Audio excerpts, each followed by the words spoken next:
No money no happiness. ఇదేంటి ఇలా అంటుంది? మనిషి మంచివాడైతే సరిపోతుంది, డబ్బక్కర్లేదు అనుకునే రోజులలో నో మనీ నో హ్యాపీనెస్ అంటుంది ఏంటి? డబ్బు లేకపోతే సంతోషం లేదా? అంటే ఇప్పుడు నేను మాట్లాడిన మాటని విభేదించే వాళ్ళు చాలా మంది ఉంటారు.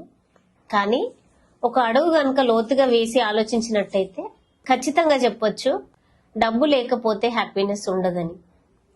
ఎలా అంటే, డబ్బు లేకపోతే మనిషికి విలువ ఉండట్లేదు, డబ్బు లేకపోతే ఫ్యామిలీలో రెస్పెక్ట్ ఇవ్వట్లేదు, డబ్బు లేకపోతే మనకి ఏ రకమైన అవసరాలు తీరట్లేదు. ఈ రోజున 10 రూపాయలు సంపాదించేవాడు సంతోషంగా ఉంటున్నాడు. అదే ఇవాళ సంతోషంగా ఉన్నానని చెప్పి వాడు రేపు 100 రూపాయలకి ట్రై చేయకుండా ఉండలేకపోతున్నాడు. ఎందుకంటే betterment. So money gives everything అనే స్టేట్మెంట్ లోకి ఇవాళ ప్రపంచం వచ్చేసింది. ప్రతి ఒక్కరు కూడా డబ్బు సంపాదన ఎలా అని చెప్పి పరిగెత్తుతున్నారు.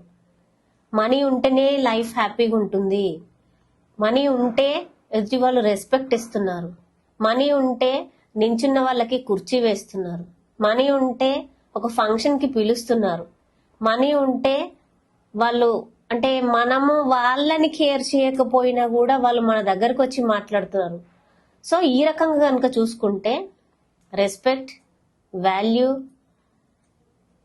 కొన్ని కనుక మాట్లాడుకోదలుచుకుంటే భార్య దగ్గర నుంచి పిల్లల వరకు ప్రతి ఒక్కరు కూడా అంటే డబ్బు సంపాదిస్తేనే విలువగా చూసే రోజుల్లో మనం ఇవాళ బతుకుతున్నాం. ఒకవేళ పిల్లలకి అడిగింది కనుక మనం ఇవ్వలేకపోతే అరే మా డాడీ వేస్ట్ రా అంటున్నారు. అదే ఒక భార్య కనుక అడిగింది చెయ్యకపోతే మా ఆయన దండగా అంటుంది. సో సొసైటీలో ఇవాళ మనీ లేకపోతే, మనకు కావాల్సినంత డబ్బును మనం సంపాదించలేకపోతే సొసైటీ మనల్ని ఒక రకంగా చిన్న చూపు చూస్తుంది.